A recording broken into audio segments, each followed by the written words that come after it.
Bapak Ibu saudara-saudara yang terkasih di dalam Tuhan Yesus Kristus, Roma pasal yang ke-8 ayat yang pertama sampai yang ke-11 menjadi dasar pemberitaan firman Tuhan bagi kita. Dengan perikop, hidup oleh roh. Demikianlah sekarang tidak ada penghukuman bagi mereka yang ada di dalam Kristus Yesus. Roh yang memberi hidup telah memerdekakan kamu dalam Kristus dari hukum dosa dan hukum maut. Sebab apa yang tidak mungkin dilakukan hukum Taurat karena tak berdaya oleh daging, telah dilakukan oleh Allah dengan jalan mengutus anaknya sendiri dalam daging, yang serupa dengan daging yang dikuasai dosa karena dosa. Ia telah menjatuhkan hukuman atas dosa di dalam daging, supaya tuntutan hukum Taurat digenapi di dalam kita, yang tidak hidup menurut daging, tetapi menurut roh. Sebab mereka yang hidup menurut daging memikirkan hal-hal yang dari daging. Mereka yang hidup menurut roh memikirkan hal-hal yang dari roh. Karena keinginan daging adalah maut, tetapi keinginan roh adalah hidup dan damai sejahtera. Sebab keinginan daging adalah perseteruan terhadap Allah, karena ia tidak takluk kepada hukum Allah. Hal ini memang tidak mungkin baginya. Mereka yang hidup dalam daging tidak mungkin berkenan kepada Allah. Tetapi kamu tidak hidup dalam daging, melainkan dalam roh. Jika memang roh Allah diam di dalam kamu. Tetapi jika orang tidak memiliki roh Kristus, ia bukan milik Kristus. Tetapi jika Kristus ada di dalam kamu, maka tubuh memang mati karena dosa. Tetapi roh adalah kehidupan oleh karena kebenaran. Dan jika roh Dia yang telah membangkitkan Yesus dari antara orang mati diam di dalam kamu, maka Ia yang telah membangkitkan Kristus Yesus dari antara orang mati akan menghidupkan juga tubuhmu yang fana itu oleh rohnya yang diam di dalam kamu. Amin. Bapak Ibu sidang jemaat yang terkasih saudara-saudara sekalian, dosa berawal dari ketidaktaatan Adam dan Hawa ketika mereka dipercaya ditempatkan oleh Allah untuk berdiam tinggal di Taman Eden. Ketidaktaatan itu melahirkan keterpisahan mereka dengan Allah. Sehingga keterpisahan dengan Allah itu menyebabkan manusia selanjutnya hidup dalam kutuk dosa. Jadi karena Adam dan Hawa berbuat dosa, maka kita pada masa sekarang ini terikut hidup dalam kutuk dosa. Manusia tidak bisa lagi mencapai kesempurnaan seperti apa yang dituntut oleh Allah. Hukum Taurat tidak bisa lagi menolong kita, walaupun pada waktu itu hukum Taurat menjadi standar kebenaran bagi orang-orang yang percaya kepada Allah. Sedemikian keras manusia berjuang, ia tidak akan pernah bisa membebaskan dirinya dari cengkraman kutuk dosa. Lalu apa yang harus dilakukan oleh Allah? Agar kita manusia mendapat kesempatan kembali. Kesempatan yang dimiliki oleh Adam dan Hawa sebelum mereka jatuh ke dalam dosa. Satu-satunya jalan adalah Allah harus datang menyatakan karya penebusan yang tidak bisa dilakukan oleh manusia, dilakukan oleh Allah sendiri. Yesus Kristus diutus untuk menyelamatkan dan menebus kita dari hutang dosa. Sehingga kita yang berdosa dibebaskan dari kutuk dosa. Jadi bagi kita yang percaya kepada Yesus Kristus, kita tidak lagi diperbudak, diperhamba oleh kutuk dosa. Kita tidak lagi diikat dan dicengkram. Darah Kristus menyucikan dan membersihkan kita. Bapak Ibu sidang jemaat yang terkasih, ketika Tuhan Yesus yang adalah Allah ada di tengah-tengah kehidupan manusia. Ia menjadi sama seperti kita manusia, ia hidup, ia berkarya. Ia memberikan keteladanan bagi kita. Bagaimana seharusnya kita hidup sesuai dan seturut dengan kehendak Allah. Karena dosa manusia tidak bisa mengerti lagi apa yang menjadi kehendak Allah. Allah kasih hukum Taurat, tidak bisa lagi manusia memenuhi. Karena kutuk dosa itu mengikat dan membelenggu kita. Jadi cara yang terbaik adalah Allah mengutus anaknya. Tuhan Yesus menyelamatkan kita, menebus kita. Lalu ia memberikan contoh. Ini contohnya. Bagaimana agar kita hidup berkenan kepada Allah. Ini yang menjadi kehendak Allah. Dan bagaimana kita mentaati menuruti apa yang menjadi kehendak Allah. Tuhan Yesus adalah contoh figur yang sempurna untuk kita bisa memahami, untuk kita bisa mengerti apa yang menjadi kehendak Allah dalam hidup kita. Penebusan sudah dikerjakan oleh Tuhan Yesus di kayu salib. Keteladanan sudah ia berikan. Di kayu salib ia berkata, tetelestai, sudah selesai. Apa artinya? Haleluya. Saya tidak hidup dalam dosa lagi. Benar. Lalu apakah setelah itu kita bebas menjalani kehidupan kita sesuka hati kita? Menurut keinginan kita? Tidak. Bapak Ibu sidang jemaat yang terkasih. Ketika Tuhan Yesus berkata tetelestai, tugas Yesus yang sudah dipercayakan kepadanya ketika ia hadir di tengah dunia ini sudah selesai. Kutuk dosa sudah dihilangkan dari kita. Tetapi perlu kita ingat bahwa tugas kita baru saja dimulai. Bukan sebagai orang yang tertawan oleh kutuk dosa, tetapi sebagai orang yang sudah ditebus. Tugas kita sebagai umat tebusan baru saja dimulai. Ketika Tuhan Yesus berkata, tetelestai. Makanya di dalam surat kepada jemaat di Roma, pasal yang ke-8 ayat yang pertama dan yang kedua, Rasul Paulus berkata, demikianlah sekarang, tidak ada penghukuman bagi mereka yang ada di dalam Kristus Yesus. Roh yang memberi hidup telah memerdekakan kamu dalam Kristus dari hukum dosa dan hukum maut. Bapak Ibu, melalui apa yang disampaikan Rasul Paulus ini, ia sedang mengingatkan kepada kita bahwa apa yang sudah dikerjakan oleh Yesus selesai. Tetapi bagi kita sebagai umat tebusan, orang-orang percaya, tugas kita justru sedang dimulai. Pertanyaannya, apa tugas tanggung jawab kita, Bapak Ibu sidang jemaat? Apa tugas tanggung jawab kita sebagai umat yang sudah dibebaskan, yang sudah dimerdekakan, yang sudah menerima karya penebusan Kristus di atas kayu salib? Alkitab berbicara tentang banyak hal yang menjadi tugas kita. Saya mengambil Roma pasal yang ke-12 ayat yang kedua. Rasul Paulus berkata, janganlah kamu menjadi serupa dengan dunia ini, tetapi berubahlah oleh pembaharuan budimu, sehingga kamu dapat membedakan manakah kehendak Allah, apa yang baik, yang berkenan kepada Allah, dan yang sempurna. Mengapa kita tidak boleh serupa dengan dunia? Karena melalui karya penebusan Kristus, kita sudah ditebus, sudah dibayar lunas. Sehingga kita tidak lagi hidup untuk dunia, walaupun kita tinggal di dalam dunia. Kita ada di dalam dunia ini. Entah berapa tahun usia kita yang dipercayakan oleh Allah. Kita ada di dalam dunia yang sudah dikuasai oleh dosa dan dirusak oleh keinginan-keinginan daging duniawi. Tetapi kita harus ingat sebagai umat tebusan, kita ada di dalam dunia, tetapi kita tidak boleh serupa dengan dunia.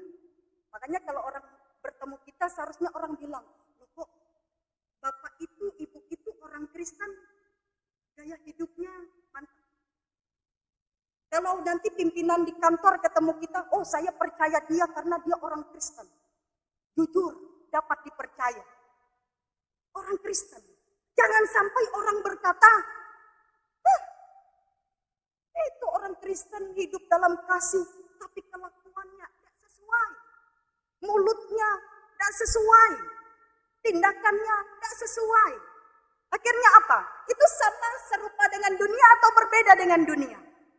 Sama, tidak ada bedanya. Akhirnya apa? Bukan hanya kita, tetapi nama Tuhan tidak dimuliakan melalui hidup kita. Bapak, Ibu, saudara-saudara, pada masa sekarang ini ada banyak orang Kristen kehilangan identitas dirinya sebagai orang percaya yang tinggal di dalam dunia tetapi tidak serupa dengan dunia. Silahkan dilihat, silahkan diperhatikan. Banyak tidak orang Kristen yang kelakuannya sama? Tidak tahu Kristen, agama ini, agama itu, agama ini, sama kelakuannya. Tidak bisa dibedakan. Bahkan banyak yang hidupnya lebih bejat daripada orang-orang yang tidak bertuhan. Bapak, Ibu, saudara-saudara, gemerlap dunia, keindahan dan kenikmatannya seringkali membuat kita lupa apa yang menjadi tugas tanggung jawab kita sebagai orang percaya. Dalam Yohanes 2 ayat 16 dikatakan, sebab semua yang ada di dalam dunia, yaitu keinginan daging dan keinginan mata serta keangkuhan hidup, bukan berasal dari Bapa, melainkan dari dunia. Jadi ada banyak orang Kristen, orang percaya mengejar semua ini. Apakah salah? Kalau kita ingin mendapat uang bekerja yang rajin, tidak salah. Tetapi bekerjalah dengan jujur dan dapat dipercaya. Jangan korupsi, jangan mencuri, jangan menjatuhkan orang lain. Jangan melakukan tindakan-tindakan kejahatan yang bertentangan dengan kehendak Allah. Dunia dan segala keindahannya menawarkan banyak hal yang membuat kadangkala akhirnya kita lupa bahwa kita umat tebusan yang sudah ditebus oleh darah Kristus. Dan kita tidak boleh hidup sama dengan cara hidup orang-orang dunia. Kita harus tampil beda. Jika orang dunia tidak mengenal kasih, maka kita sebagai anak-anak Tuhan, kita harus hidup di dalam kasih. Malu Bapak Ibu, kita menyebut diri kita Kristen, pengikut Kristus. Tetapi orang yang beragama lain, hidupnya lebih baik dari kita. Benar atau tidak? Mereka tidak percaya Yesus. Mereka tidak memiliki roh Kristus yang menjadi tanda. Seperti yang dikatakan oleh Rasul Paulus dalam nas ini, bahwa mereka adalah milik Kristus. Tapi kelakuannya, tidak jauh berbeda dengan orang-orang dunia. Ini menyedihkan. Ini menjadi pembelajaran dan peringatan bagi kita. Silaunya dunia kadangkala membuat orang lupa Tuhan. Akhirnya bukan mengejar surga yang akan disediakan nanti oleh Tuhan. Tapi yang dikejar adalah surga dunia. Tidak mudah untuk hidup mengikuti, menaati, menturuti kehendak Tuhan. Oleh sebab itu setiap hari selama kita masih hidup dalam dunia ini, kita harus berjuang agar kita tidak hanya hidup untuk memuaskan keinginan daging kita, tetapi keinginan dan kehendak Allah. Bila kita melihat di dalam kitab Kejadian, pasal yang ke-25 ayat 19 sampai 34. Esau dalam pembacaan kita. Karena Esau tidak mampu mengendalikan keinginan dagingnya untuk makan. Bapak Ibu, keinginan daging itu tidak semua dosa. Kita mau makan, kita mau minum, itu keinginan daging. Itu kebutuhan. Tetapi jangan seperti Esau, karena ia tidak mampu mengendalikan rasa laparnya, ia rela menjual hak kesulungannya. Sesuatu yang begitu sangat berharga pada waktu itu bagi dia sebagai anak sulung Ishak. Sebagai anak sulung di tengah-tengah kehidupan orang Israel. Jangan sampai karena rasa lapar kita kehilangan iman kita kepada Tuhan. Jangan karena kedudukan, kekuasaan, jabatan, harta kekayaan. Kita rela kehilangan keselamatan kekal kita. Hanya karena roti dan sepiring masakan kacang merah.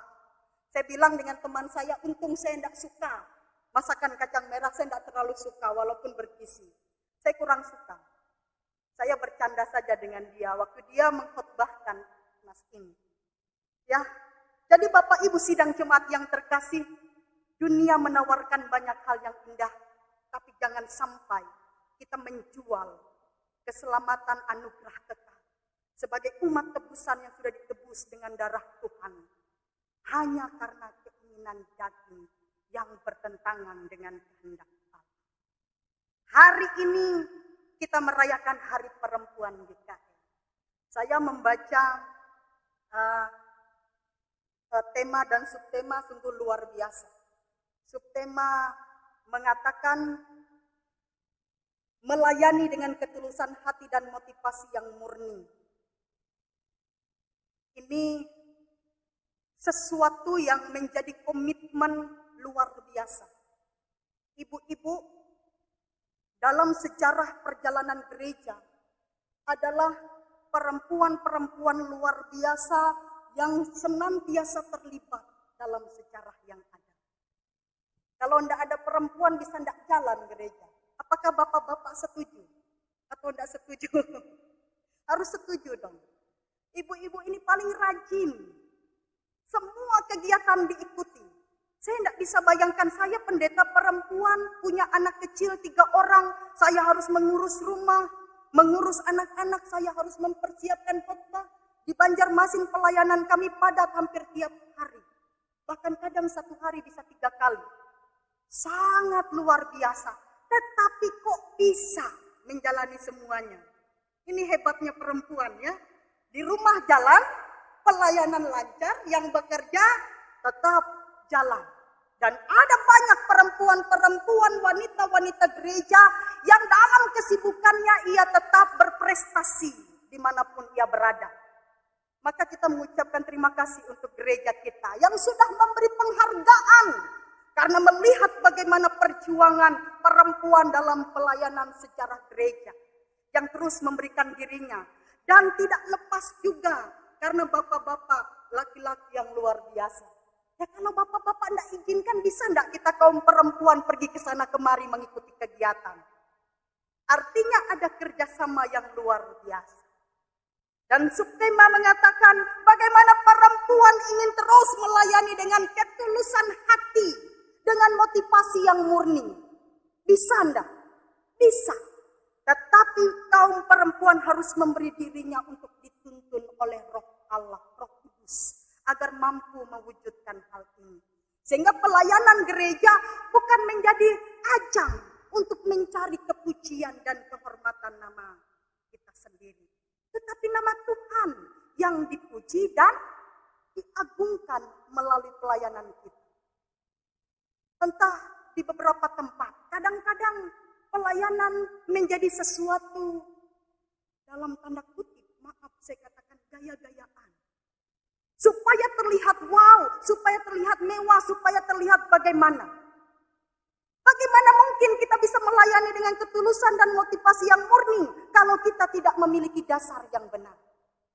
Jadi kepada kaum perempuan, kita semua, mari kita menyerahkan hidup kita agar kita dituntun, dibimbing oleh Roh Allah. Sehingga pelayanan-pelayanan yang kita berikan sungguh hanya nama Tuhan yang dipuji dan diagungkan. Bapak Ibu sidang jemaat, saudara-saudara yang terkasih. Hidup menurut roh, hidup menurut daging. Inilah yang sedang diperhadapkan oleh Rasul Paulus untuk kita. Pertanyaannya, yang mana kita pilih?